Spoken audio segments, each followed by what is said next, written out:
2024च्या विधानसभा निवडणुकीमध्ये एकही आमदार निवडून न आलेल्या मनसे पक्षानं आता महापालिकेच्या निवडणुकांची तयारी सुरू केलेली आहे। राज ठाकरेंकडून मनसेची नवी कार्यकारिणी जाहीर करण्यात आलेली आहे। संदीप देशपांडे यांच्याकडे मुंबई शहर अध्यक्षपदाची जबाबदारी असणार आहे। त्यांची शहर अध्यक्षपदी निवड झालेली आहे। तर मनसेच्या स्थापनेनंतर पहिल्यांदाच मुंबई शहर अध्यक्ष या पदावर कोणाची तरी निवड करण्यात आली आहे। तर अमित ठाकरेंकडे मनसेच्या सर्व शाखा अध्यक्षांची जबाबदारी असेल। कोणाकडे काय जबाबदारी असेल आपण पाहतोय। संदीप देशपांडे हे मुंबईचे शहराध्यक्ष असतील, यशवंत किल्लेदार हे मुंबई शहर उपाध्यक्ष, कुणाल माइनकर सुद्धा उपाध्यक्ष, तर योगेश सावंत हे सुद्धा उपाध्यक्ष म्हणून मुंबई शहरची जबाबदारी पाहतील।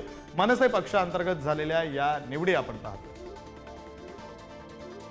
पहिल्यांदाच मुंबईला शहर अध्यक्ष आणि उपशहर अध्यक्ष, आतापर्यंत पक्षामध्ये फक्त विभाग अध्यक्ष हे पद होतं।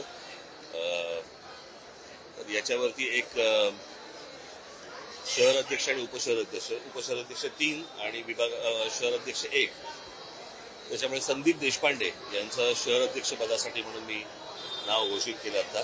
माझ्यासाठी ही खूप मोठी जबाबदारी, खूप मोठा विश्वास सन्माननीय राजसाहेबांनी टाकलेला आहे। खरं तर महाराष्ट्र नवनिर्माण सेनेच्या 19 वर्षाच्या इतिहासात आतापर्यंत मुंबई शहर अध्यक्ष कधीच नव्हता, त्यामुळे ही जबाबदारी टाकली आहे।